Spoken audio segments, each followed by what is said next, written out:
dear students, let's continue with the new topic. हम लोग errors कैसे फाइंड करेंगे ये आपको फाइंड करनी है.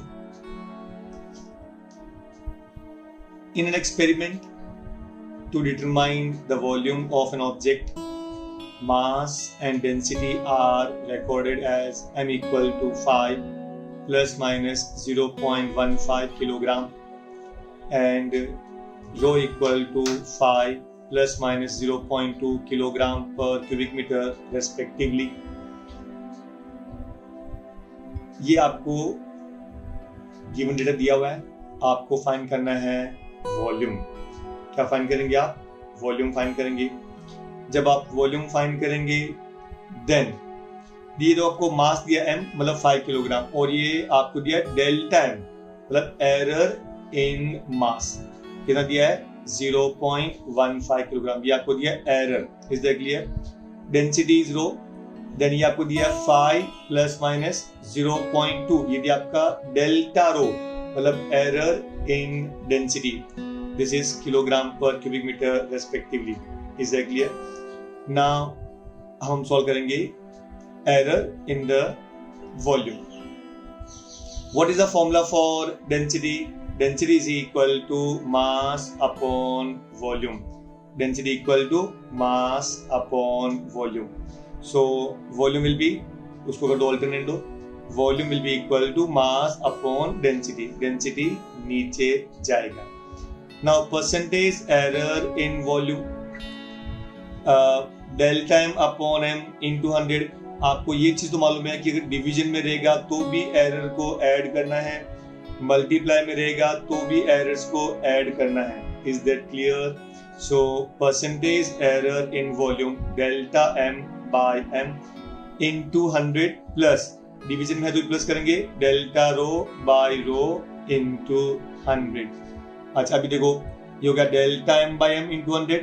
डेल्टा m का वैल्यू कितना दिया आपको 0.15 डिवाइड बाय m कितना दिया आपको 5 into 100 plus delta rho 0.2 divide by rho कितना दिया है 5 into 100.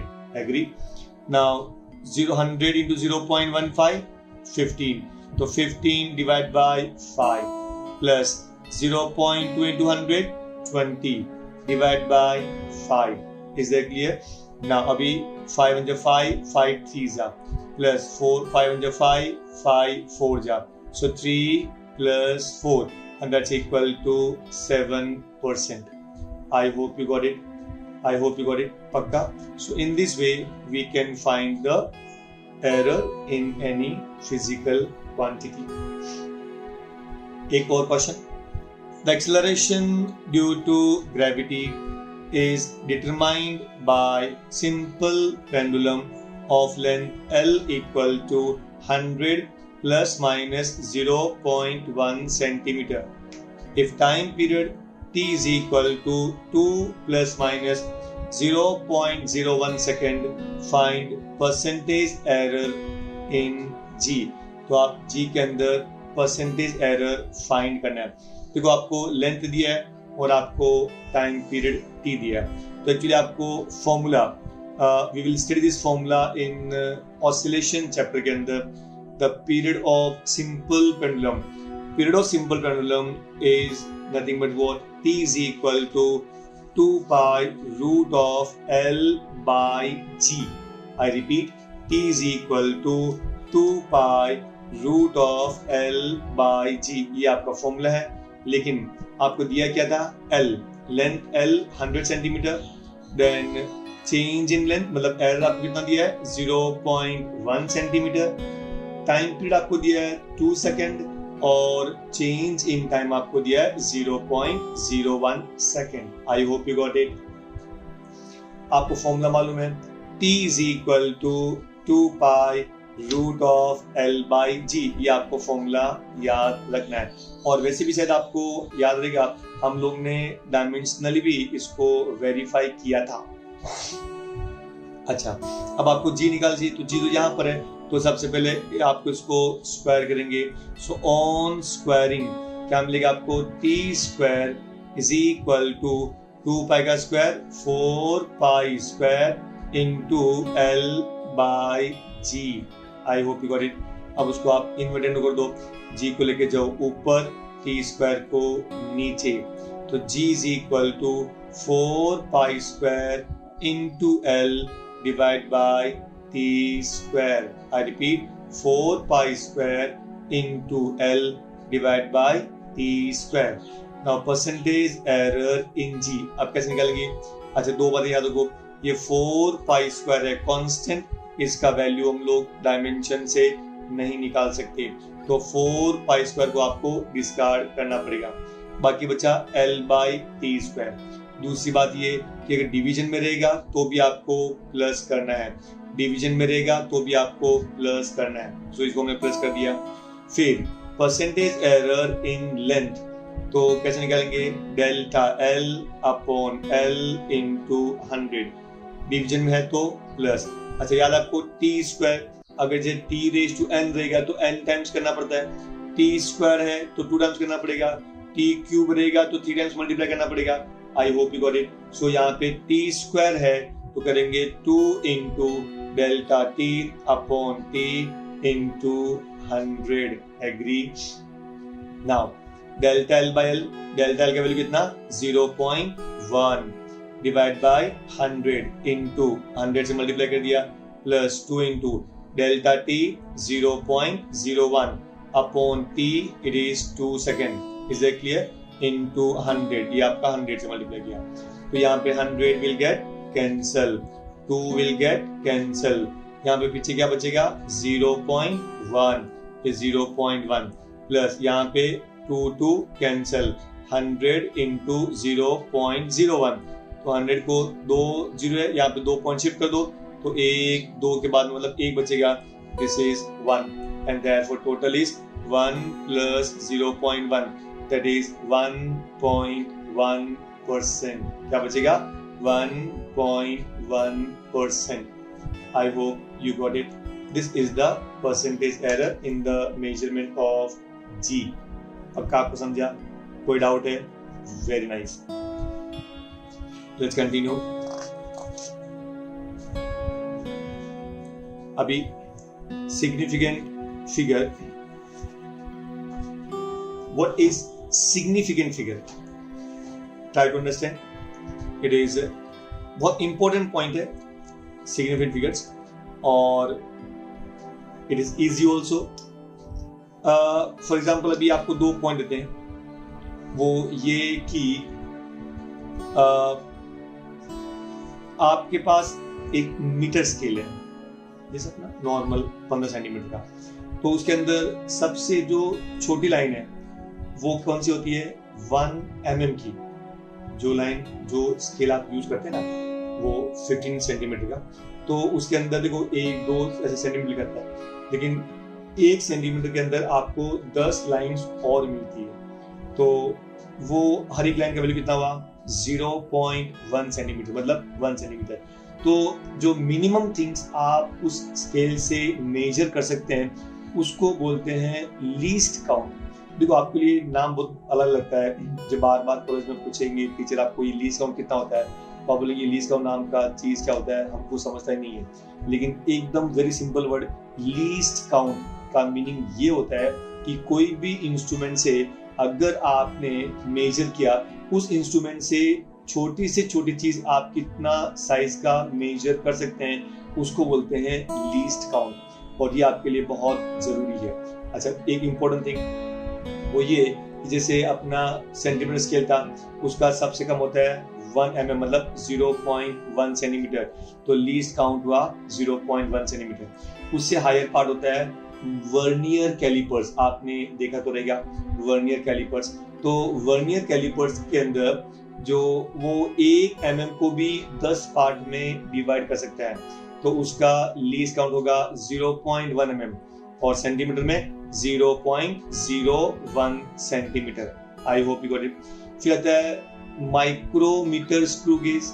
उसके अंदर वो 1 mm को 100 पार्ट में डिवाइड कर सकता है एंड देयरफॉर उसका लीस्ट काउंट होगा 0.01 mm और सेंटीमीटर में 0.001 mm। I hope you got it, centimetre.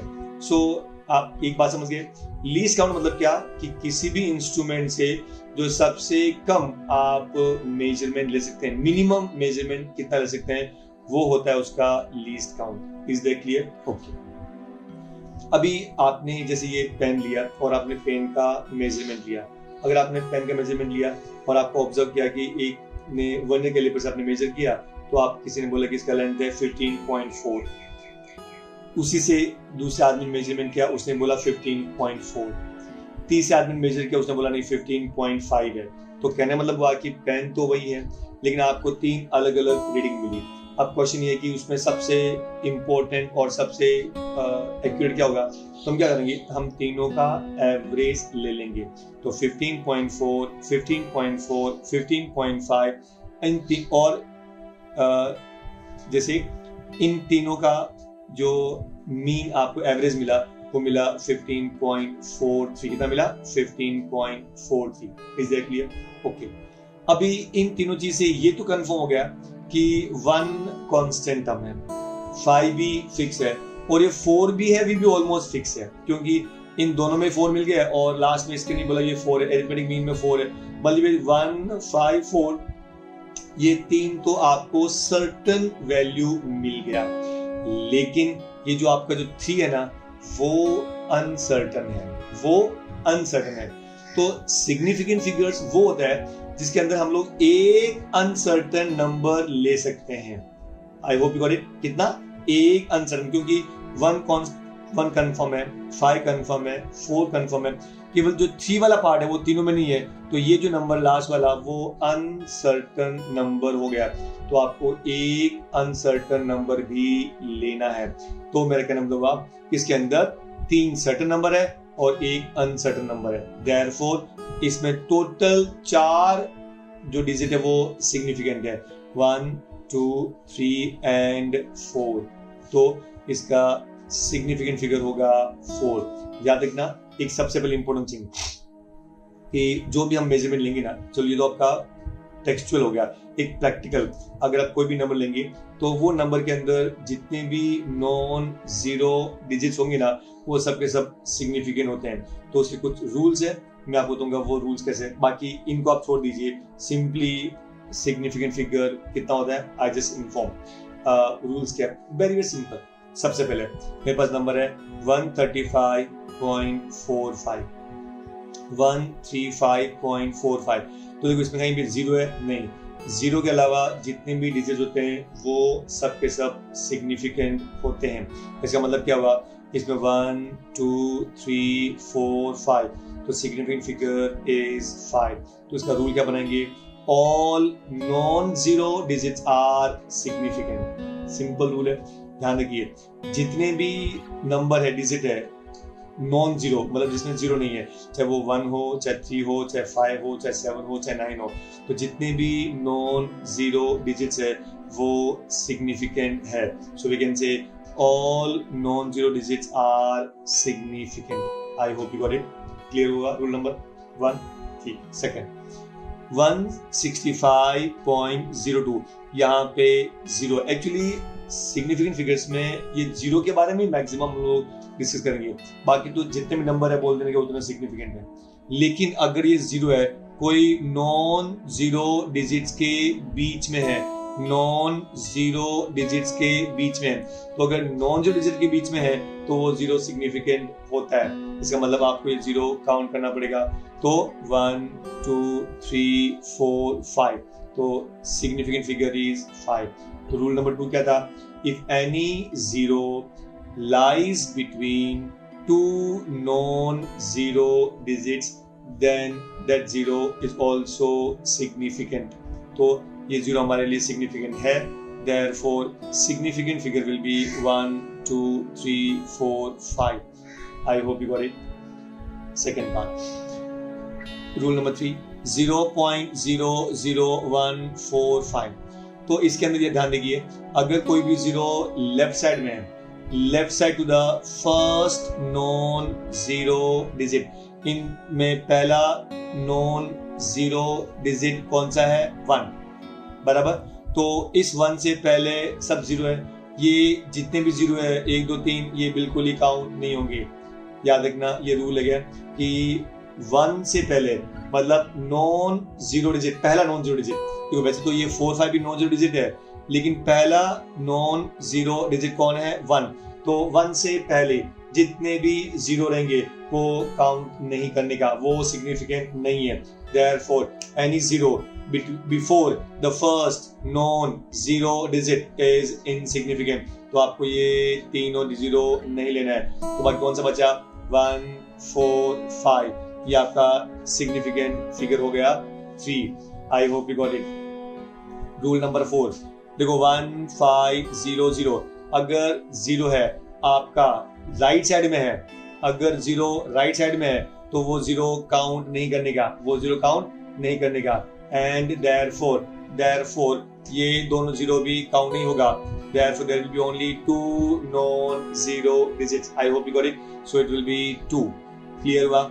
आगे 15.00, इसमें कैसा है कि पॉइंट के बाद में इसका मतलब ये हुआ कि आपने माइक्रोमीटर स्क्रू गेज से या वर्नियर कैलिपर से मेजर किया है। तो वर्नियर कैलिपर से जब मेजर करेंगे तो ऑब्वियसली मेरा कहना मतलब ये था कि आपको पॉइंट के बाद के नंबर काउंट करने पड़ेंगे।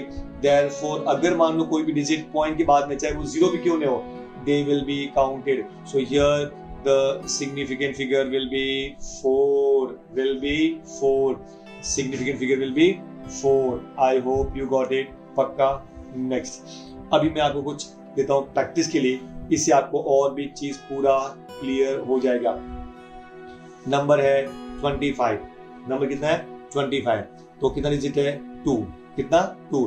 तो significant figure will be 2। Clear हुआ?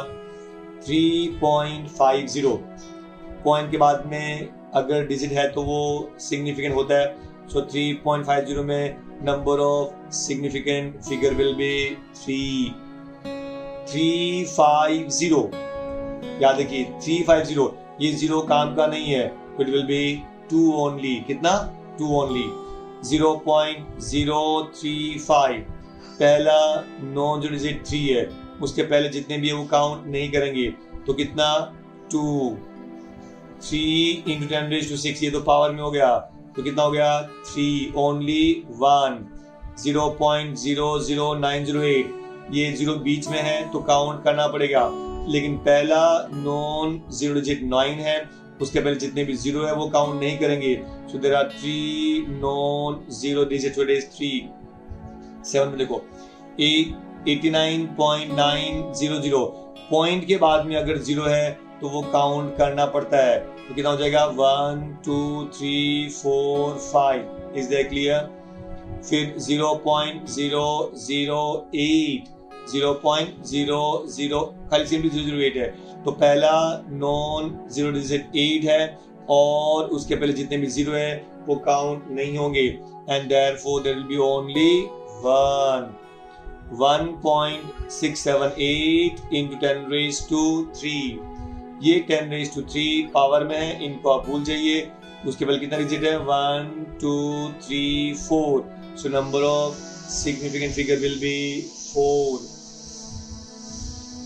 13.5700 पॉइंट के बाद में अगर जीरो है तो वो काउंट होते हैं। देयरफॉर यहाँ पे number of significant figures will be 1 2 3 4 5 6। I hope you got it. तो ये थे आपके सिग्निफिकेंट फिगर। अच्छा, सिग्निफिकेंट फिगर्स बहुत इंपॉर्टेंट, जब उसको हम लोग ऐड करेंगे, सबट्रैक्ट करेंगे, मल्टीप्लाई करेंगे, डिवाइड करेंगे, all these things will be very very important उस समय। तो याद रखना कब हमको कितना सिग्निफिकेंट फिगर लेना है जब हम ऐड करते हैं। जैसे फॉर एग्जांपल आप 2 नंबर को ऐड किया, एक में सिग्निफिकेंट फिगर 4 है, दूसरे में 5 है, तो कितना अपने को मिनिमम लेना है जब आप ऐड करते हैं, सबट्रैक्ट करते हैं। That will do in coming videos. I hope you got it.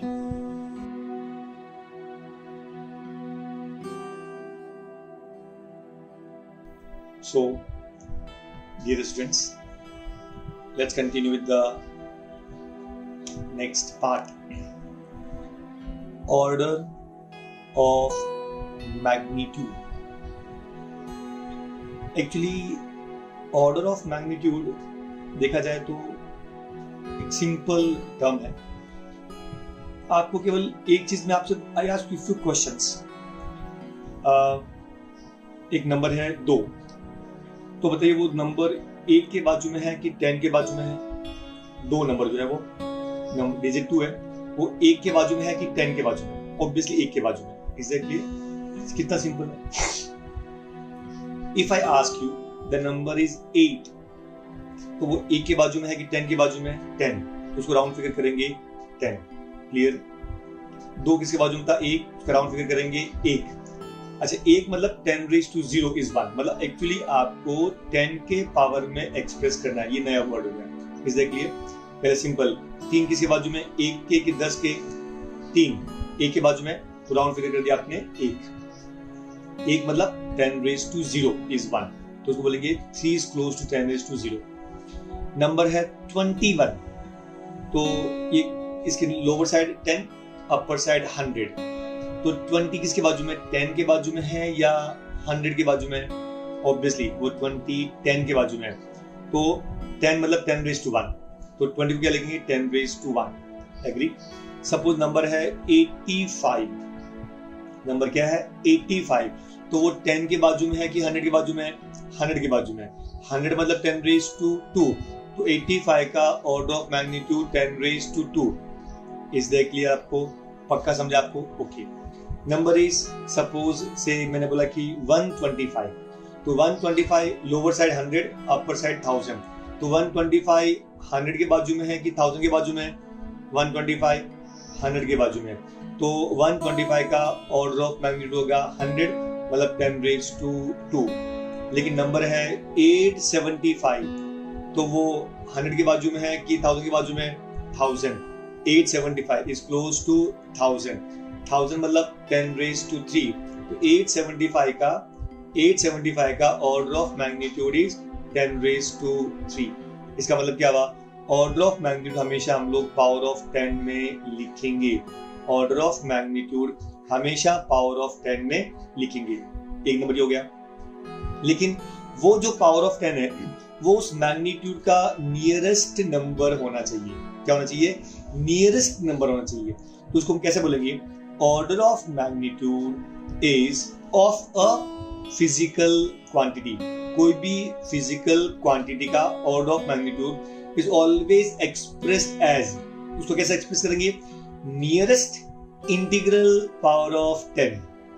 Nearest integral power of 10. Nearest होना चाहिए. फॉर एग्जांपल मैंने एग्जांपल दिया था आपको कि 125 है, वो 100 के बाजू में है या 1000 में? तो आपने क्या बोला? 100.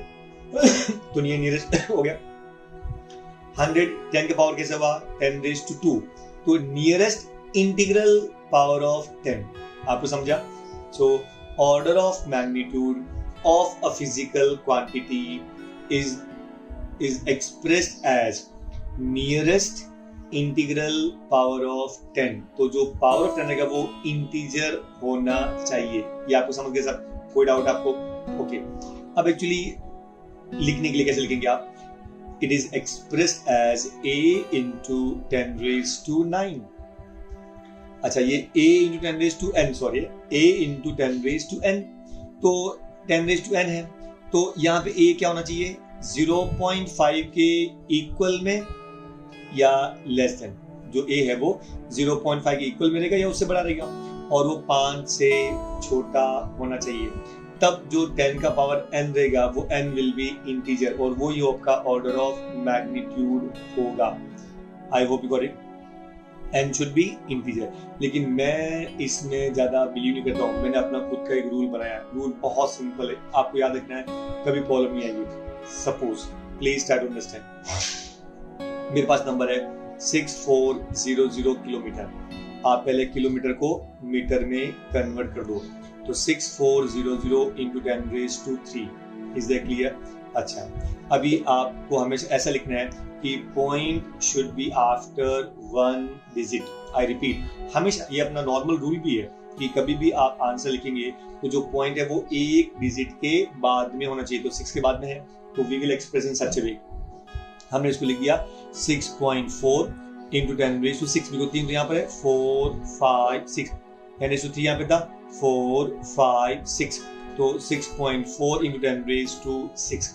Is that clear? अब एकदम सिंपल रूल, ये देखना पॉइंट जो नंबर है, पॉइंट के पहला का जो डिजिट है, पॉइंट के पहला का डिजिट अगर वो 5 से बड़ा है या 5 है, याद रखना 5 भी है, 5 या 5 से बड़ा है। आई रिपीट, अगर ये 6.4 पॉइंट के पहले नंबर 6 है, यहाँ पे 5 भी होता था, 5 या 5 से बड़ा अगर ये नंबर रहेगा तो आपका जो 10 का पावर है ना उसमें 1 ऐड कर देने का। तो यहाँ 6.4 5 से बड़ा है, तो 5 से बड़ा है, इसका मतलब क्या हुआ, यहाँ order of magnitude will B 10⁻⁶ plus 1, मतलब 10⁻⁷। I hope you got it. कोई डाउट आपको? पक्का? Next point. तो याद रखना कि इसमें करने मैंने रूल लिख दिया कि digit before the decimal should be less than 5, 5 से कम होना चाहिए। इस दैट क्लियर? अगर 5 से कम है तो आपका 10⁻⁶ होता था, लेकिन चूंकि ये नंबर 5 से बड़ा है पॉइंट के पहले का नंबर, तो उसमें हमने एक ऐड कर दिया 10⁻⁷। I hope you got it. पक्का? Next second example, 1.6 into 10⁻⁻19। This is the charge of electron 1.6 into 10⁻⁻19। अच्छा, अभी देखो ये तो ऑलरेडी पॉइंट जो डिजिट है वो पॉइंट के पहले एक ही है, और वो डिजिट है वो 1, तो 1.6 है, तो 1.6 हुआ, इसका मतलब क्या हुआ पॉइंट के पहले 1 है, वो 5 से छोटा है, तो इसके पावर में आपको कुछ भी ऐड नहीं करना है। So order of magnitude will be 10⁻⁻19। I hope you got it. Next part, speed of light 3 into 10⁸ meter पर सेकेंड। यहाँ पे एक डिजिट है।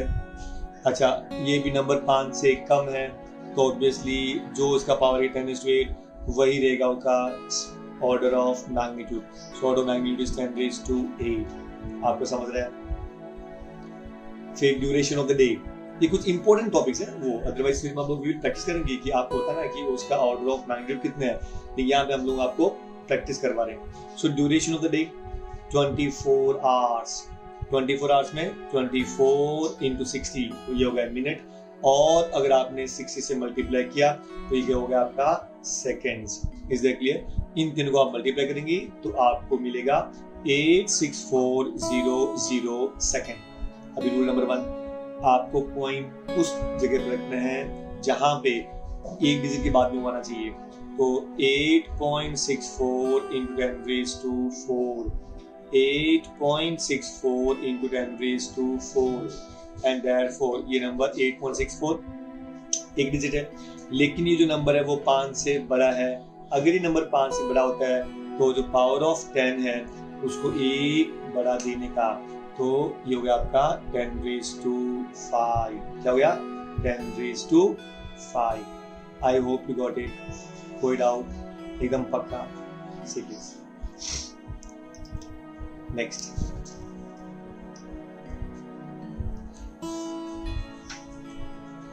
अब एग्जांपल देखिए 3960।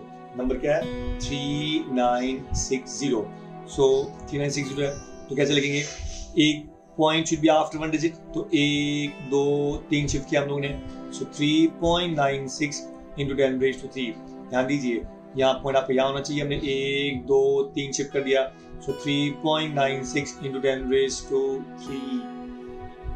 तो ऑर्डर ऑफ मैग्नीट्यूड क्या हो गया? 10⁻⁵। Is that clear? Next, 896 into 10⁻⁵। So 896 कैसे लिखेंगे आप? वापस point should be after 1 digit, so 1 2, ये 10⁻² हो गया, ये 10⁻² और ये 10⁻3, तो 10⁵। वापस देखिए 896, तो 896 है, तो पॉइंट है, इस पे पॉइंट तो यहाँ पर है, कहीं पे नहीं दिया, मतलब सबसे लास्ट में पॉइंट होता है, तो आपको सबसे लास्ट से आपको यहाँ पे 2 शिफ्ट करना है, तो 1 2 शिफ्ट हो गया, तो ये हो गया आपका 8.96 इंटू 10 रेज टू 2 और ये जहाँ पे 10 रेज टू 3 तो 10 raise to 5. So 8.96 10 raise to 5. अब ध्यान दीजिए पॉइंट के पहले का नंबर क्या है 8 जो 5 से बड़ा है तो एक आप उसमें ऐड करना पड़ेगा. So 10 raise to 6. I hope you got it. 0.00989 याद रखो point should be after first digit. इस बार आपको इधर शिफ्ट करना पड़ेगा 1 2 3 के बाद पॉइंट आएगा. सो 9.89 इन 10 रेज टू -3. ये साइड में शिफ्ट करते हैं लेफ्ट में तो प्लस होता है और ये साइड में शिफ्ट करते हैं तो माइनस होता है. तो ध्यान दीजिए 1 2 3 हमको पॉइंट डालना है 9 के बाद में तो 1 2 3 तो 9.89 into 10 raised to -3. So order of magnitude is 10 raised to -3. लेकिन अगर चूंकि ये 9 है वो 5 से बड़ा है आपको उसमें एक ऐड करना है तो 10 raised to -2. 10 raised to -2. I hope you got it. Next number 13,000 into 10 raised to -5. तो देखो कैसे होगा. सबसे पहले इसका ऑर्डर ऑफ मैग्नीट्यूड इसका पावर निकालो. यहाँ से कितना शिफ्ट करना पड़ेगा 1 2 3 4 के बाद में आपको पॉइंट डालना है क्योंकि point should be after 1 digit. एक डिजिट के बाद में पॉइंट होना चाहिए तो कितना शिफ्ट करना पड़ेगा 1 2 3 4 पॉइंट के बाद में 4 होना चाहिए. तो हमारे पास क्या मिला 1.3 into 10 raised to 4. फिर साथ में कौन है 10 raised to -5 तो 1.3 10 raised to -1 तो 10 raised to -1 हो गया. अभी ऑर्डर ऑफ मैग्नीट्यूड इज ये 1.3 तो पॉइंट के पहले की डिजिट 1 है 5 से छोटा है तो कोई चेंज नहीं. अगर पॉइंट के पहले का डिजिट 5 से छोटा होता है तो कोई चेंज नहीं करने का. So simply order of magnitude will B 10 raised to -1. I hope you got it. पक्का. नाउ ये देखो मैंने आपको बताया था पहले कि कैसे अंडरस्टैंड करने का. सपोज नंबर है 15. नंबर क्या है 15 तो बताओ ये 10 के बाजू में 100 के बाजू में है ये 10 के बाजू में है तो order of magnitude will B 10 मतलब 10 raised to 1. 87 किसके बाजू में है 10 के या 100 के ऑब्वियसली क्लोजर टू 100 तो इसका मतलब 100 मतलब 10 raised to 2 and therefore order of magnitude is 10 raised to 2. इस देख लिए. फिर 115 क्लोज टू 100 है कि क्लोज 1000 है ऑब्वियसली 100 है तो ऑर्डर ऑफ मैग्नीट्यूड भी 10 raised to 2. अच्छा इसको ए फॉर्म में कैसे लिखेंगे 115 है तो point should be after 1 digit तो एक 2 शिफ्ट किया ना तो 2 मतलब 10 raised to 2 क्योंकि पॉइंट के पहले का नंबर 1 है तो कुछ ऐड करने का नहीं. सो सिंपली 10 raised to 2 इसका ऑर्डर ऑफ मैग्नीट्यूड है. फिर 890 100 के बाजू में या 1000 के order of magnitude is 10 raised to 3. इसको ये फॉर्म में कैसे लिखेंगे 8.90 into 10 raised to 2. 8.90 into 10 raised to 2 तो 10 raised to 2 है लेकिन पॉइंट के पहले जो नंबर है वो 5 से बड़ा है. अगर नंबर 5 से बड़ा रहेगा तो आपको एक ऐड करना पड़ेगा. This will be equal to 10 raised to 3. I hope you got it. पक्का. Now say please next. अभी आपको डिराइव करना है formula for kinetic energy. Derive the formula for kinetic energy of a particle having mass m and velocity v using dimensional analysis. देखो kinetic energy E proportional उसने बोला कि मास पे depend करेगा वेलोसिटी पे डिपेंड करेगा.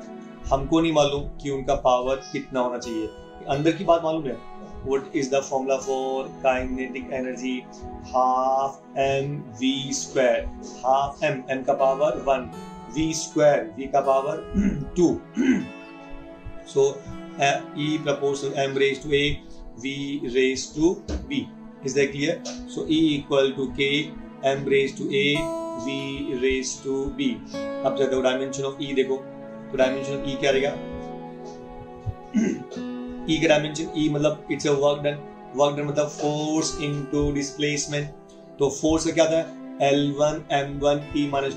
आपको मैंने बोला था फोर्स का आपको लर्न करना है L1 m1 एंड T - 2. याद रहेगा ये फॉर्मूला ऐसा है डायमेंशन ऐसा है जो आपको लर्न करना ही पड़ेगा और उसके बेसिस पे आप सबके सब डिराइव कर सकते हैं। एग्जैक्टली, मतलब मैं आपको ये नहीं बोल रहा हूँ कि सब लर्न करो, नहीं, पॉसिबल नहीं है। बाकी आप फॉर्म में सबको मिल जाएंगे लेकिन फोर्स का आपको याद रखना है। तो फोर्स क्या था, L1 M1 T-2। तो अभी एनर्जी मतलब work done, so what's work done, force into displacement, तो उसको फोर्स के साथ में आपको एक डिस्प्लेसमेंट L1 ऐड करना पड़ेगा। सो L1 + L1 L⁻², M1 T-2 मास का M1, वेलोसिटी का डिस्टेंस अपॉन टाइम, डिस्टेंस का L1 और टाइम T-1, तो L1 T-1। I hope got it, ये माइनस आ जाएगा आपका, क्लियर आपको।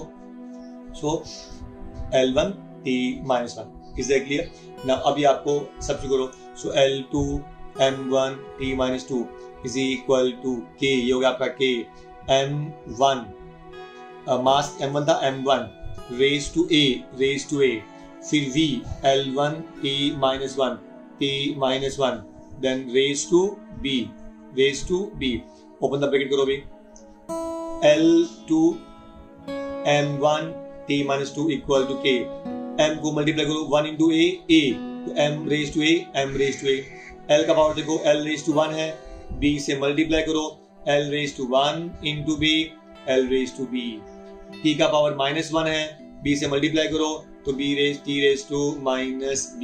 इज दैट क्लियर, कोई डाउट आपको? नाउ अब आपको कंपेयर करना है, जो हमारे पास में LB है, MB है, TB है, इज दैट क्लियर। तो जो पावर है ना उसको मल्टीप्लाई करना पड़ता है, याद रखो M into A into 1, M का power A, 1 into A, M का पावर A, L का पावर 1 इंटू B, L का पावर B, T का पावर -1 इंटू B, T का पावर -B।